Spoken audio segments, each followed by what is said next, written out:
Selamat datang kembali.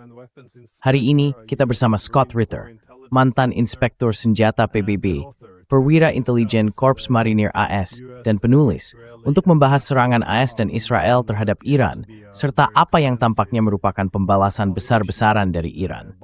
Anda telah mengikuti perkembangan ini selama beberapa jam sejak serangan dimulai. Bagaimana pendapat Anda tentang hal ini?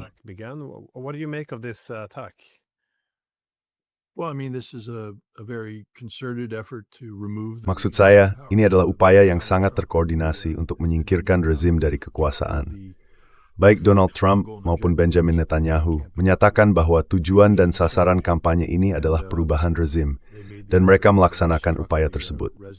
Maksud saya, mereka menyerang kediaman pemimpin tertinggi, mencoba membunuh Presiden Iran, dan menyerang kediaman serta tempat usaha banyak pejabat senior Iran, baik militer maupun sipil. Ada beberapa korban. Tampaknya, presiden dan pemimpin tertinggi tidak termasuk di antara mereka. Tetapi ini adalah upaya pemenggalan kepemimpinan yang masih berlangsung saat kita berbicara. Dan pihak Iran telah berjanji bahwa jika perang ini terjadi, respons mereka akan berbeda dari yang terjadi selama perang 12 hari. Dan kita melihat hal itu. Jangkauan target yang lebih luas, dan sebagainya.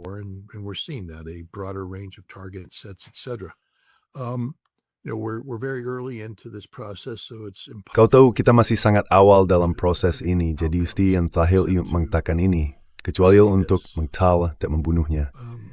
Jika tujuannya dan kau tidak menumbang rezim itu, maka kau telah gagal. Dan menurutku kegagalan ini, kecuali segera dibalikkan, akan menjadi awal dari rangkaian peristiwa berantai yang terkait dengan kegagalan awal tersebut. Yang kumaksud dengan ini, dan aku rasa kita sudah membicarakannya terakhir kali kita berbincang, adalah bahwa perang ini akan ditentukan oleh ketersediaan amunisi di pihak Amerika Serikat. Ketika Amerika Serikat kehabisan amunisi, mereka kehilangan kemampuan untuk memproyeksikan kekuatan secara bermakna. Dan kita tahu, berdasarkan peringatan dari para jenderal dan laksamana Amerika, Brinko Matter Petroleum towards that melibir sumber daya yang cuth untuk melaksanakan ongkes ini, bahwa mereka tidak mampu berhasil.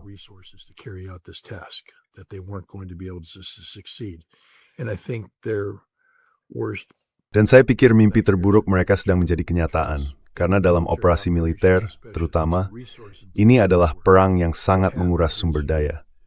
Yang terjadi adalah ada target yang harus diserang, dan ada sumber daya yang dikerahkan untuk menyerang target tersebut.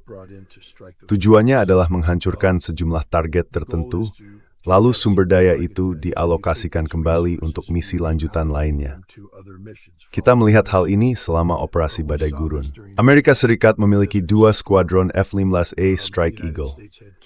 Pada saat itu, pesawat-pesawat ini merupakan sumber daya yang sangat berharga karena kemampuannya menembus jauh ke dalam wilayah musuh dan menyerang dengan presisi. Mereka dialokasikan pada fase awal konflik untuk menghancurkan kemampuan peluncuran rudal balistik Irak.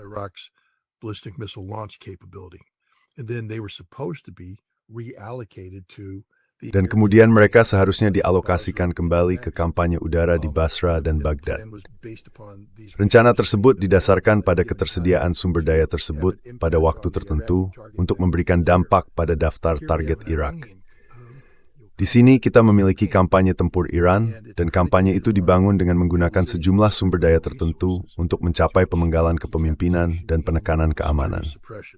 Sebelum beralih ke fase target berikutnya, sumber daya karbuat dialokasikan kembali. Mereka gagal. Sumber daya zombal lalu bal tingtari tetap pergi pada daftar target.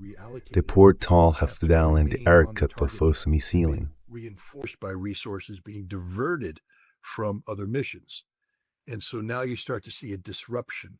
Dan sekarang, Anda mulai melihat adanya gangguan dalam kampanye.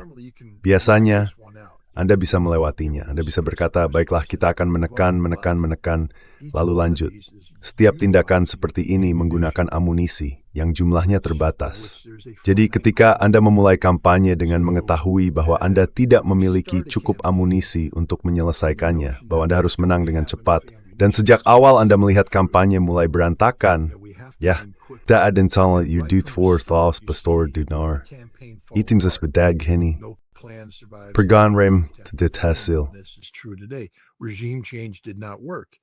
If regime change is required to achieve Jika perubahan rezim diperlukan untuk mencapai kondisi yang memungkinkan rakyat bangkit, dan seterusnya, maka Anda harus tetap fokus pada sasaran itu. Artinya, amunisi yang Anda gunakan pada awalnya menyelesaikan tugasnya. Amunisi itu sudah habis dan tidak bisa diganti. Sekarang Anda harus mengambil amunisi dari sasaran lain, membawanya dengan sumber daya yang ada, dan terus melakukan serangan. Jadi menghabiskan banyak amunisi, mengambilnya di sasaran lain, dan menciptakan rangkaian kegagalan beruntun yang akan menguras persediaan amunisi tanpa mencapai tujuan apapun. Itulah definisi dari kekalahan.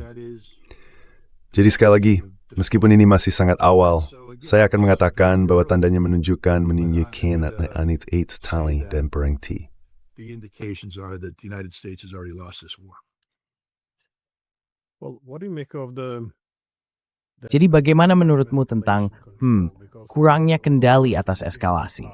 Karena dalam semua perang yang telah kita lihat selama setidaknya lebih dari 30 tahun terakhir, selalu ada upaya untuk memiliki kendali penuh atas eskalasi. Tapi kali ini, tingkat eskalasi seperti apa? Aktor mana yang seharusnya terlibat? Kapan perang seharusnya berakhir? Apa yang dianggap sebagai target yang dapat diterima? Semuanya tampak tidak terkendali. Saya melihat laporan tentang serangan balasan Iran terhadap Bahrain, Qatar, UAE, dan Yordania. Ada juga beberapa laporan tentang ledakan di Kuwait dan Arab Saudi. Pada dasarnya, semua target regional tempat pangkalan AS berada sedang diserang. Dan tentu saja, juga ada serangan di Tel Aviv dan Haifa di Israel.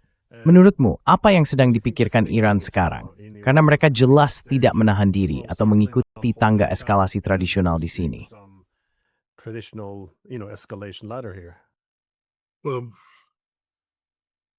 what is the thinking of Jadi, apa yang sedang dipikirkan di Teheran? Mereka baru saja mengalami serangan pemenggalan yang dirancang untuk membunuh para pemimpin senior mereka, dengan tujuan menjatuhkan pemerintahan, sebuah sistem yang telah berdiri selama 47 tahun. Jadi, sejak awal, pertanyaannya adalah apa yang masih mereka miliki untuk dipertaruhkan. Maksud saya, jika ada pihak yang datang untuk membunuhmu, apakah kamu merespons dengan tangga eskalasi? Atau kamu berkata, kita sedang terlibat dalam perjuangan eksistensial untuk bertahan hidup. Tugas Iran adalah menyelesaikan konflik ini dengan memastikan Republik Islam tetap utuh. Namun, seperti yang telah kita lihat dalam kasus Rusia dan Ukraina, Vladimir Putin tidak hanya menekankan perlunya mengakhiri perang, tetapi juga mengakhirinya dengan cara yang menangani akar penyebab konflik, agar kita tidak melihatnya meletus lagi 5 atau 10 tahun dari sekarang.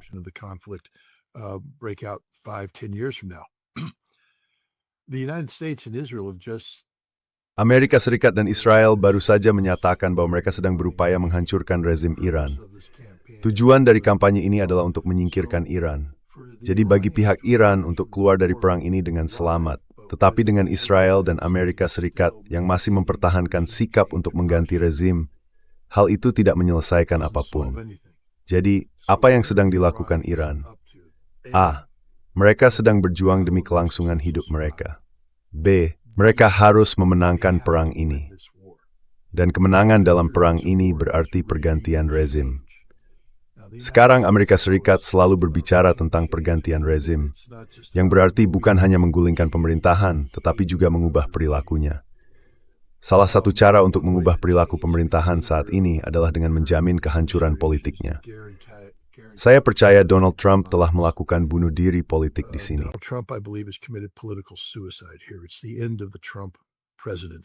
Ini adalah akhir dari masa kepresidenan Trump. Keputusan untuk mengebom Iran. Jika dia tidak menang dengan cepat dan tegas, semuanya selesai. Dia akan kalah telak dalam pemilihan paruh waktu dan dimakzulkan. Kemungkinan besar juga dinyatakan bersalah. Dan itu adalah akhir baginya. Jadi di situ sudah ada perubahan rezim.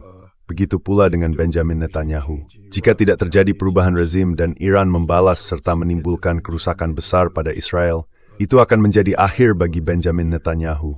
Akhir dari kelayakannya sebagai pemimpin. Lalu pertanyaannya, siapa yang akan menggantikan mereka?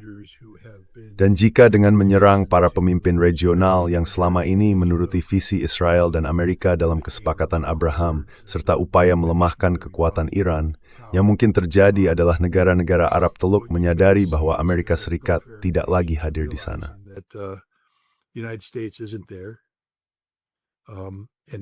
Dan Israel adalah sebuah bangsa yang bisa dikalahkan, dan Anda akan melihat perubahan dalam sikap rezim tersebut.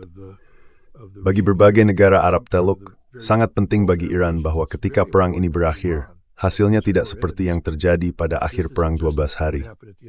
Anda memang menghentikan pertempuran, tetapi pola pikir untuk mencapai perubahan rezim masih tetap ada, dan itulah yang kita lihat hari ini. Ketika perang ini berakhir, Iran tidak hanya harus bertahan, tetapi juga mencipta transformasi geopolitik di kawasan, menjauh dari dukungan terhadap rencana perubahan rezim oleh AS dan Israel terhadap Iran. Jadi, ini akan memiliter Amerika Serikat.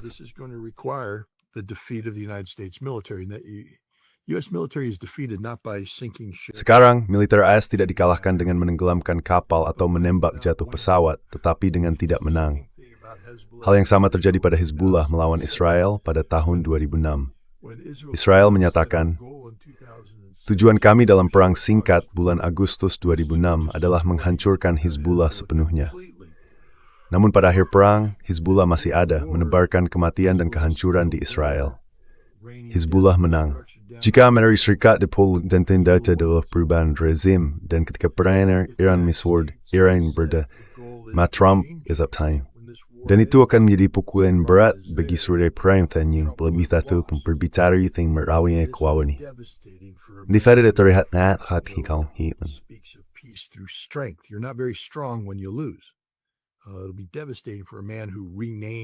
Ini akan menjadi pukulan berat bagi Jan Pria di Departemen Pertahanan menjadi Departemen Perang. Teruman koordinat dan perang. Itu inilah ion ke Iran. Iran harus memenangkan perang ini. Mereka harus secara fisik menghancurkan Israel di Kerion Gord. Dan juga, syarat untuk meraih kemenangan di sini sangat sederhana. Mereka hanya perlu menahan semua amunisi yang bisa ditembakkan Amerika Serikat, karena tidak ada lagi yang tersisa. Itulah yang dikatakan jenderal itu. Ketika kita kehabisan, ya kita kehabisan. Jadi saya pikir itulah tujuan mereka di sini. Ini tidak akan segera berakhir. Ini akan menjadi konflik yang berlangsung lama. This is going to be a drawn-out affair. Iran is ready for this. They are prepared for this. Iran siap untuk ini. Mereka telah mempersiapkannya, dan mereka memiliki rencana. Dan kita tahu tidak ada rencana yang bertahan setelah kontak awal dengan musuh. Nah, rencana Amerika sudah terganggu karena mereka tidak berhasil melakukan perubahan rezim. Saya pikir banyak orang terkejut dengan luas dan besarnya pembalasan Iran, bahwa mereka tidak melalui tangga eskalasi. Hal itu juga memiliki konsekuensi, karena sekarang akan ada dampak politik dari situ. Perhatian ini taps, ini mempertapas kliks.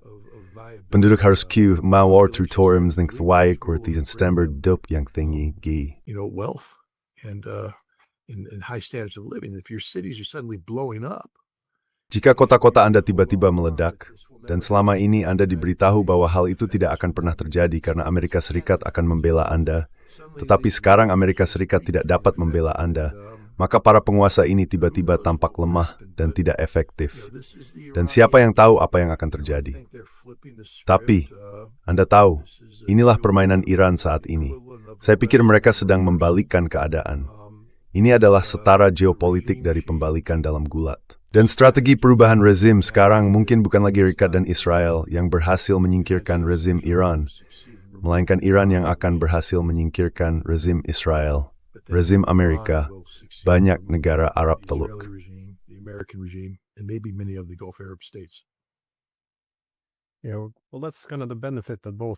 Nah, itulah semacam keuntungan yang dimiliki baik oleh Israel maupun Amerika Serikat selama lebih dari 30 tahun terakhir. Mereka membangun citra sebagai pihak yang tak terkalahkan atau sangat kuat. Dan dengan itu, tentu saja, muncul banyak kekuatan lunak, karena semua negara kemudian akan mengikuti arahan mereka. Jika ini adalah penyedia keamanan tertinggi, pihak yang bisa memberimu perlindungan atau menghancurkanmu, maka kamu akan ikut sejalan. Tentu saja, situasinya akan sangat berbeda jika mereka tidak mampu bertahan. Namun dalam hal Iran bertahan, yang sebenarnya perlu mereka lakukan hanyalah menimbulkan banyak penderitaan dan menunggu sampai Amerika dan Israel kehabisan tenaga. Tapi, batas waktunya seperti apa di sini? Karena, seperti yang kamu katakan, Amerika Serikat memiliki sumber daya yang terbatas. Mereka harus mengirimkannya ke seluruh dunia, dan pada titik tertentu, mereka harus mengisi kembali persediaan. Menurutmu, berapa sih lama Amerika Serikat bisa mesin perang intensitas tinggi itu? Keep, such a high intensity war going. I don't know Saya tidak tahu tentang persediaan amunisi. Saya percaya mereka memperkirakan perang itu akan berlangsung. Ya, hanya beberapa minggu saja. Jadi jika perang ini berlangsung selama 5 minggu, Amerika Serikat akan kehabisan amunisi. Iran hanya perlu bertahan selama 5 minggu, dan selesai. That's that. And I'm not sure if you watch Trump's. Saya tidak yakin apakah kamu menonton pidato Trump, ya mari kita sebutnya pidato perang, atau aku membacanya sebagai deklarasi perang. Pada dasarnya dia kembali ke revolusi Islam tahun 79, isu kedutaan besar Amerika, kamu tahu, serangan di Lebanon pada tahun 80-an. Jadi dia membahas seluruh sejarah untuk menjelaskan semua keluhan Amerika terhadap Iran, dan tentu saja isu senjata nuklir. Apa pendapatmu tentang pidato ini? Atau apakah itu hanya, Trump existed with it at smooth? First of all, Trump didn't write the speech. Okay, he's reading words written by neoconservative. Dia sedang membaca kata-kata yang ditulis oleh para neokonservatif, pendukung perang pro-Israel, yang hanya mengulang argumen lama dan usang yang sudah sering digunakan sebelumnya. Tidak ada hal baru di sini. Dan kemunafikan Amerika Serikat tampak jelas ketika dia berbicara tentang program nuklir yang sebenarnya sudah mendapat konsesi besar dari Iran di Oman. Jadi dia pembohong. Tapi mari kita lupakan kata-katanya sejenak. Aku melihat seorang pria tua, gemuk, dan ketakutan. Saya pernah kutuarkutin setelah tough. Di sadis por beberapa idusar. Dia sudah melewati batas. Dan ini tidak berarti baik baginya tuh. Dan aku pikir dari teorinya. Dia pada repeset wajahnya Trump runtuh di kelilingnya. Dia akan menginginkan memberi waktu. He's not going to win the midterm elections. He has betrayed his base like it's never been betrayed. Dia telah mengkhianati basis pendukungnya seperti belum pernah terjadi sebelumnya. Israel sudah khawatir sebelum perang ini dimulai. Kamu tahu ketika Tucker Carlson pergi dan berbicara dengan Mike Huckabee, jika kamu melihat media Israel, mereka mengatakan, lihat, kita dalam masalah karena sekarang ada perpecahan di Partai Republik tentang Israel. Perpecahan itu akan, maksud saya, terus tumbuh dan tumbuh dan tumbuh, karena perang ini benar-benar bodoh. Semua ini tentang Israel. Tidak ada hubungannya dengan kepentingan keamanan Amerika Serikat.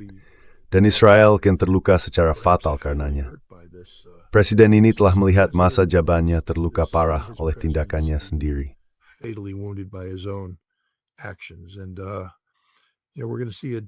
Dan kita akan melihat seorang pria yang putus asa ke depannya. Kita sudah bisa melihat adanya gerakan di Kongres untuk mengubah undang-undang dan memberi wewenang kepada Presiden untuk mengambil alih kendali pemilihan paruh waktu agar ia bisa mencurinya, karena ia tidak akan memenangkannya. Yang harus ia lakukan adalah menghindari kekalahan telak yang tidak hanya membuat DPR dikuasai Partai Demokrat, tetapi juga membuat Senat memiliki cukup banyak sentimen anti-Trump untuk menghukumnya jika ia dimakzulkan, karena ia akan dimakzulkan. Apa yang kita saksikan adalah akhir dari masa kepresidenan Trump. Saya tidak mendengarkan kata-katanya. Ia tidak menulis kata-kata itu. Saya melihat cara ia menyampaikannya, dan itu adalah penyampaian dari seorang pria tua, lelah, gemuk, takut. Itulah yang saya lihat. Scared. That's what I saw. Saya rasa semua ini menjadi presiden perdamaian, mengakhiri semua perang ini, memiliki dewan perdamaian, tidak ada yang benar-benar masuk akal. Maksud saya, mungkin dulu bisa disebut sebagai strategi pencitraan yang baik, tapi sekarang sepertinya semua itu hilang ketika dia menjadi presiden yang paling haus perang. Menurut saya, Ini sangat berlawanan dengan apa yang terjadi di Venezuela. Hanya berlangsung 1 hari, sangat terbatas, dengan tujuan menculik seorang presiden. Prestudeo kemenangan, zeniti dan fro. Topeng hari ini first day sex. But why was this so imminent though? Because the need to attack now. Karena ada kebutuhan untuk menyerang sekarang, karena selama beberapa hari terakhir, kita telah melihat beberapa jenderal Amerika, staf militer terkemuka, berpendapat bahwa kita sebenarnya belum begitu siap. Kita tidak memiliki cukup, kalau tidak salah, rudal pencegat defensif, atau kita mungkin tidak bisa sepenuhnya menahan semua serangan balasan Iran. Mungkin kita sebaiknya tidak melakukan ini, atau menunggu. Namun, inumbari both handi step henti bring to kemaitsnip. Carry strategi, and jika from brass gaining birth in armentis. Well, just a quick history lesson. I may have gone over this. Sedikit pelajaran sejarah singkat. Mungkin saya sudah pernah membahas ini sebelumnya, tapi saya akan menegaskannya lagi. Selama operasi Desert Shield dan Desert Storm, aliran logistik ke wilayah tersebut disebut TPFDD, Time Phased Force and Deployment Data, atau sesuatu yang serupa. Ketika perang berakhir, ya, sebenarnya kami sudah tahu hal ini sejak awal. Saya tahu pada bulan Oktober, karena saya berada di tim perencanaan bersama Komandan Korps Marinir, bahwa kami telah melewati batas yang tidak bisa kami mundurkan lagi. Keputusan untuk berperang melawan Irak tidak dibuat menjelang tanggal 16 atau 17 Januari. Keputusan itu dibuat pada pertengahan Oktober ketika kami mulai memindahkan pasukan. Karena begitu, Anda mulai memindahkan pasukan, berbagai hal mulai terjadi. Semuanya seolah memiliki dinamika sendiri, dan Anda tidak bisa menarik mereka kembali tanpa menimbulkan masalah besar.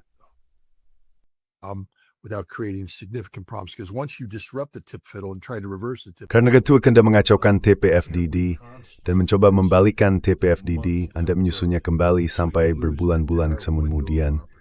Jadi Anda kehilangan seluruh jendela kesempatan. Hal yang sama terjadi pada tahun 2003. Mereka mengganti nama TPFDD. Saya lupa apa sebutannya, aliran Pasco untuk semama. Tetapi kemudian mewamiri menjadi tawanan sistem, bahwa kami harus berperang pada bulan Maret karena aliran pasukan dan logistik yang menentukannya. Dan saya berkata, sambil mengamati hal ini, kita telah mencapai titik tanpa jalan kembali. Kita telah mengerahkan pasukan, misalnya pasukan pertahanan udara, dan seperti yang Anda tahu, kita mengorbankan satu pihak demi pihak lain.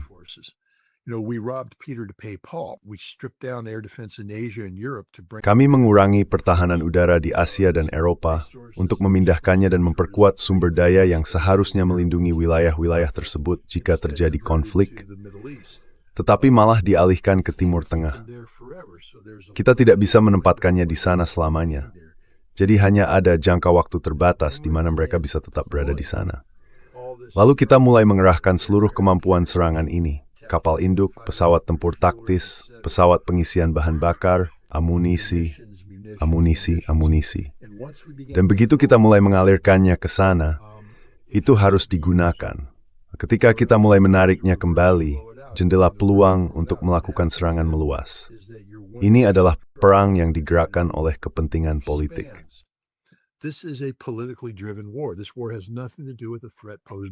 Perang ini tidak ada hubungannya dengan ancaman yang ditimbulkan oleh Iran. Saya akan mengatakannya lagi. Perang ini tidak ada hubungannya dengan ancaman yang ditimbulkan oleh Iran. Perang ini berkaitan dengan waktu dari hasil yang ingin dicapai. Presiden akan menghadapi pemilihan paruh waktu pada bulan November.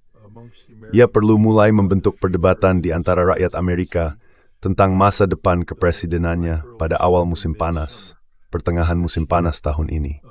Keyakinannya adalah bahwa jika ia dapat mencapai sesuatu yang belum pernah dicapai presiden manapun dalam 47 tahun, menumbangkan rezim Iran dari kekuasaan melalui konflik yang cepat, tidak tanpa darah tetapi relatif minim korban, ia akan menjadi pahlawan.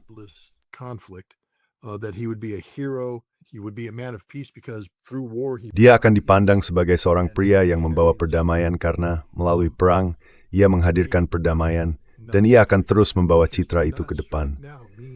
Mereka tidak bisa menunda serangan sekarang, karena menunggu berarti harus melakukan pengeboman di pertengahan musim panas, tepat di puncak masa kampanye.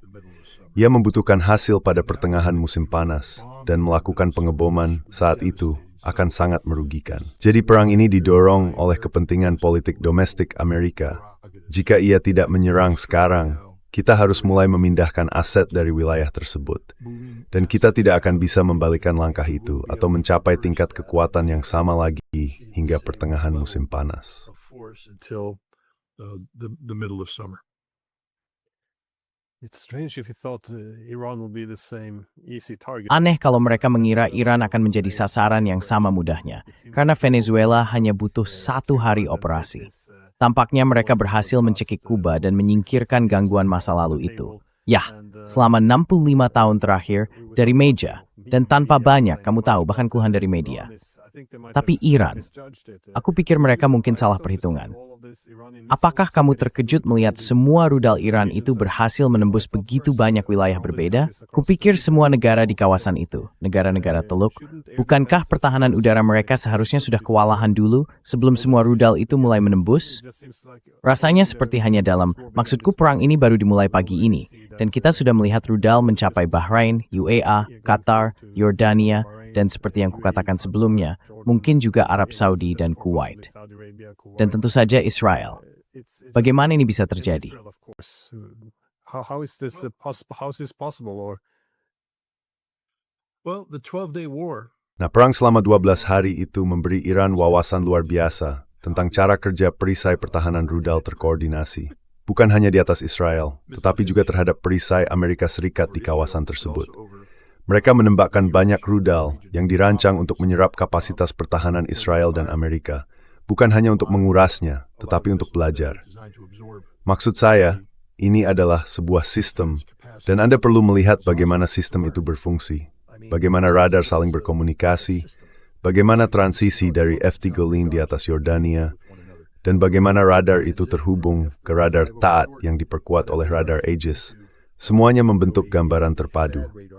Iran sedang mengumpulkan data, termasuk beberapa orang paling cerdas di dunia dalam hal-hal seperti ini. Some of the smartest people in the world on doing these sort of things. I remind people they hijacked the Beast. Saya ingatkan kepada orang-orang, mereka telah membajak Beast of Kandahar.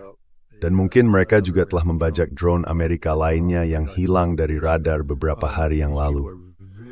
Orang-orang ini sangat-sangat ahli dalam apa yang mereka lakukan. Dan mereka berhasil membedah Golden Dome. Karena ingat, pada akhir perang 12 hari kita tidak melihat gelombang rudal datang. Kita melihat 1, 2, 3.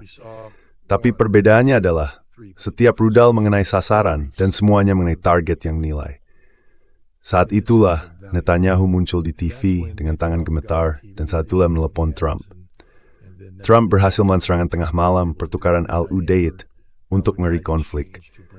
Tapi orang-orang Iran berhasil memecahkan kodenya. The Iranians broke the code.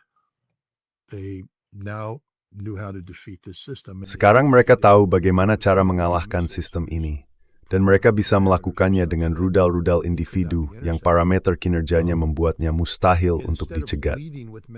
Alih-alih memimpin dengan serangan besar-besaran yang akan sangat sulit dilakukan saat ini, karena saya percaya bahwa di atas Iran ada banyak pesawat yang berpatroli mencari rudal, Anda tidak ingin melakukan peluncuran massal. Yang Anda butuhkan adalah apa yang saya sebut leakers. Satu ditembakkan di sini, satu di sana, satu lagi di sana. Namun ketiganya mengenai target mereka karena Iran telah membangun rudal yang tidak dapat ditembak jatuh oleh pertahanan udara Amerika Israel. Dan itulah yang sedang kita saksikan sekarang.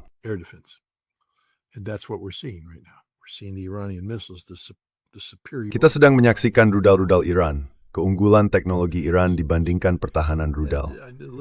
Sedikit keluar dari topik, tapi saya hanya ingin mengatakan kepada semua orang, inilah yang persis akan terjadi pada Kuba Hamas jika kita pernah membangunnya dan berperang melawan Rusia. Kecuali bahwa konsekuensi dari kegagalan itu akan bersifat eksistensial, karena akan melibatkan nuklir. Pertahanan rudal tidak berfungsi. Ini mungkin salah satu sisi positif yang langka dari situasi buruk. Tidak ada yang menginginkan perang ini. Tetapi jika kita bisa keluar dari situ, tanpa kerugian yang lebih besar daripada penghinaan terhadap Amerika Serikat. Hal itu bisa menjadi peringatan bagi pemerintahan di masa depan bahwa pengendalian senjata sebenarnya berhasil. Kita seharusnya mencobanya dan tidak melanjutkan proyek kubah emas serta semua hal yang dilakukan pemerintahan Trump. All the things the Trump administration is doing. Again, I do believe this is the end of the Trump administration. Sekali lagi, saya benar-benar percaya bahwa ini adalah akhir dari pemerintahan Trump. Saya tidak percaya mereka akan bertahan dari ini. Dan Anda tahu salah satu alasannya adalah karena Iran telah memperlihatkan bahwa anggaran pertahanan tahunan sebesar 1,5 triliun dolar hanyalah penipuan kosong. Maksud saya, bagaimana Anda menjelaskan ini kepada rakyat Amerika? Anda menghabiskan uang sebanyak itu, dan sekarang Anda kewalahan oleh serangan rudal Iran. Tampaknya ada korban di Bahrain, saya tidak tahu berapa banyak, tetapi tampaknya ada korban militer Amerika di sana. Dan kita bisa mengharapkan lebih banyak lagi akibat dari ini. Militer telah mengecewakan rakyat Amerika. Seharusnya mereka melindungi, seharusnya mereka mampu bertindak, tetapi mereka tidak mampu melakukannya.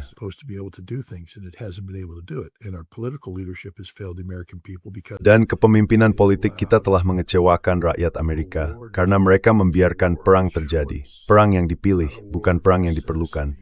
Iran sama sekali tidak menimbulkan ancaman bagi Amerika Serikat. Jadi ini adalah perang pilihan. Ini adalah perang agresi yang ilegal, kejahatan perang tertinggi yang bisa dibayangkan. Hal ini menghancurkan kredibilitas Amerika Serikat. Siapa yang akan mau bernegosiasi dengan kita lagi? Karena sekali lagi, kita sedang berada dengan negosiasi dengan pihak Iran yang sebenarnya solusi nyata di meja perundingan, dan kita malah memilih perubahan rezim. Jika saya orang Rusia, saya tidak akan pernah mau duduk bersama Steve Witkoff dan Jared Kushner lagi.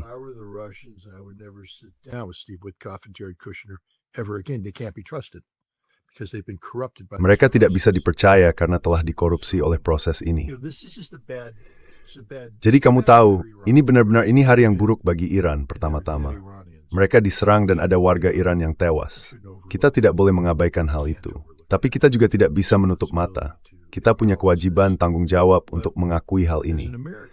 Namun sebagai orang Amerika, ini adalah hari yang mengerikan bagi negara saya. Karena kita baru saja menandai diri kita sendiri sebagai bangsa yang tidak sejalan dengan supremasi hukum, serta norma dan masyarakat beradab dunia. Dan kita bahkan tidak akan menang.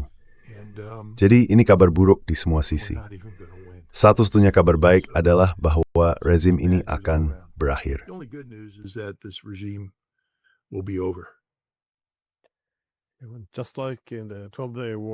Sama seperti dalam perang 12 hari di bulan Juni, serangan mendadak ini terjadi selama negosiasi ketika dikabarkan ada kemajuan yang dicapai, yang menunjukkan bahwa entah negosiasi itu palsu atau kemajuannya tidak pernah nyata. Kamu tahu, orang sering berasumsi bahwa dominasi adalah bentuk ideal untuk keamanan, bahwa kamu bisa bernegosiasi dari posisi yang kuat. Tapi itu bermasalah. Menurutku, bukan hanya bagi Amerika Serikat, tetapi juga bagi dunia Barat secara politik, yang telah memegang dominasi selama lebih dari 30 tahun terakhir. Ketika kamu berada dalam posisi seperti itu, kamu berhenti menetapkan prioritas. Kamu bisa menanggung banyak biaya, jadi akhirnya kamu melakukan hal-hal yang ceroboh. Dan tentu saja, kesombongan.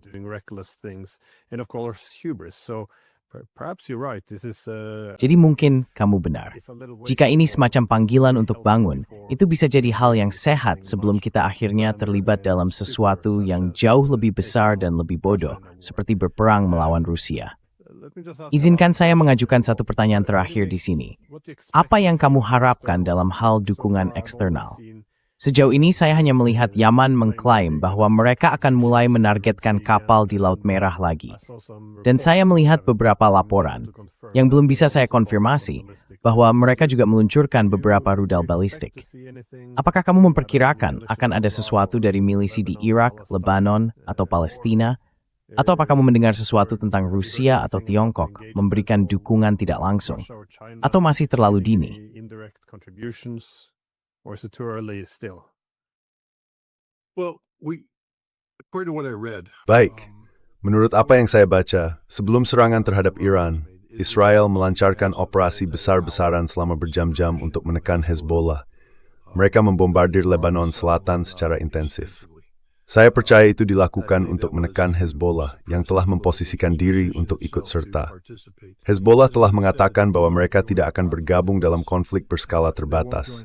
Tetapi, jika menjadi konflik berskala penuh, mereka akan ikut. Saya memperkirakan, lihat, ini adalah konflik eksistensial bagi Hezbollah. Jika rezim Iran runtuh, jika mereka jatuh, itu adalah akhir bagi Hezbollah. Hezbollah tidak dapat bertahan tanpa dukungan Iran. Jadi tidak ada alasan bagi Hezbollah untuk hanya berdiam diri dan menyaksikan Iran dihancurkan. There's no reason for Hezbollah to sit on the sidelines and watch Iran be destroyed. So I believe you're going to see Hezbollah decisively engage on this. Jadi saya percaya Anda akan melihat Hizbullah terlibat secara tegas dalam hal ini, karena sekarang ini adalah perang dengan konsekuensi eksistensial. Ansarallah sudah melakukannya. Hamas, saya pikir kita mungkin akan melihat Hamas benar-benar terlibat, terutama jika mereka melihat kelemahan Israel untuk Anda tahu mengambil langkah, sehingga Anda mendapatkan tekanan penuh juga dari milisi. Anda tahu, ini hanyalah kesalahan perhitungan besar dari pihak Israel dan Amerika Serikat. Saya selalu mengatakan bahwa militer AS itu profesional, dan memang benar. Kita memiliki kemampuan untuk menimbulkan banyak kerusakan dan kita melakukannya. Tetapi intelijen juga merupakan bagian yang sangat penting dari hal ini. Dan Amerika Serikat selama beberapa dekade terakhir telah membiarkan proses intelijen menjadi politis. Allowed the intelligence process to be politicized, so that instead of providing Jadi alih-alih memberikan informasi berbasis fakta kepada para pemimpin agar mereka dapat membuat keputusan yang paling tepat, situasinya justru berubah menjadi ruang gema dari keputusan-keputusan yang sebenarnya sudah tak terelakkan. Pimpinan berkata, kami sudah membuat keputusan, sesuaikan intelijennya agar bisa kami jadikan pembenaran. Dan ketika hal itu dilakukan, yang terjadi hanyalah kamu tahu, menipu diri sendiri. Saya percaya hal itu akan berakhir seperti itu. Dan kamu bisa melihat contohnya ketika Presiden Trump menolak penilaian Tulsi Gabbard tentang program senjata nuklir Iran, di mana dia mengatakan bahwa tidak ada program senjata nuklir, tidak ada bukti hal itu terjadi, dan sebagainya. Trump berkata, tidak, dia salah.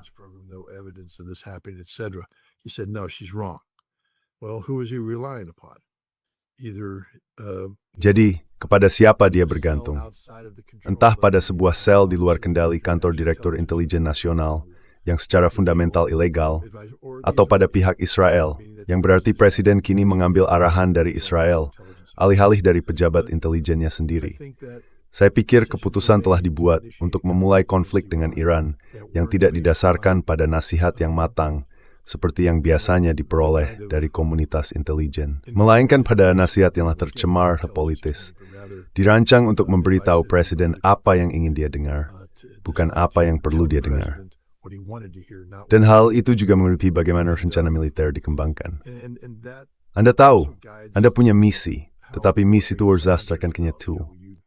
You have a mission, but that mission has to be based upon reality. How you accomplish this mission has to be based. Cara Anda menyelesaikan misi ini harus didasarkan pada pemahaman yang realistis tentang masalahnya. Anda tidak bisa menyelesaikan suatu masalah kecuali Anda telah mendefinisikannya dengan akurat terlebih dahulu. Tugas komunitas intelijen adalah mendefinisikan masalah secara akurat agar solusi dapat ditemukan. Namun, jika komunitas intelijen sekarang berbohong kepada Presiden tentang apa yang terjadi di Iran, misalnya mengatakan bahwa rakyat akan bangkit, bahwa yang perlu dilakukan hanyalah membom target-target ini, dan rakyat kan bangkit, ya militer membom target-target itu, tapi rakyat tidak bangkit. Atau Anda diberitahu kita akan membunuh Khamenei, tetapi ternyata tidak. Jika mereka tidak bisa membunuh Khamenei, rakyat Amerika perlu memahami siapa orang ini dan apa yang dia wakili. Apa itu Republik Islam, apa itu keyakinan Syiah.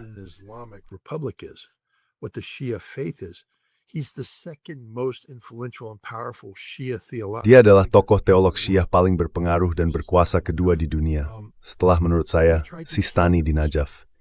Pagi ini kami mencoba membunuhnya. Kami mencoba membunuh seorang tokoh agama besar. Ini setara dengan seseorang yang mencoba membunuh Paus, kepala gereja Ortodoks Rusia, atau Uskup Agung Canterbury. Itulah skala dan cakupan yang sedang kita bicarakan. Dan kemudian ditambah lagi dengan fakta bahwa secara nasional mereka mencoba membunuh Presiden Iran. Ini ada segilaan things tenenggi, kegilai tingkat tenenggi. Insanity of the high Jadi jangan heran jika merespons dengan cara yang memensep strutet tilis dat lima. is reflective of Kamu menyebut Rusia dan they have Tiongkok. received. You said Russia and China. Some people say, oh, well, Russia and China will encourage Beberapa orang berkata, because it leads to oh, Rusia dan Tiongkok akan mendorong konflik ini karena hal itu melemahkan Amerika Serikat. I respect. Saya menghormati Anda sebagai seorang ahli dan sebagainya. Maybe you'll Mungkin Anda tidak sependapat dengan saya, might agree with me. tetapi saya rasa Anda mungkin justru setuju ketika saya mengatakan bahwa tujuan kebijakan luar negeri Rusia bukanlah untuk mendestabilisasi Amerika Serikat, melainkan sebaliknya, menciptakan dunia yang stabil di mana segala sesuatunya dapat diprediksi. Rusia menginginkan predictabilitas, stepless, mempunyai persep berusur, alagemen kaum borku amthat berusur, menimbulkan keajaiban Tiongkok berpower. Not looking to generate chaos. And China is the same way. They want to live in a world where rules are Mereka ingin hidup di dunia di mana aturan dipatuhi, karena aturan yang dipatuhi menciptakan sistem pembangunan berkelanjutan dan hasil yang dapat diprediksi.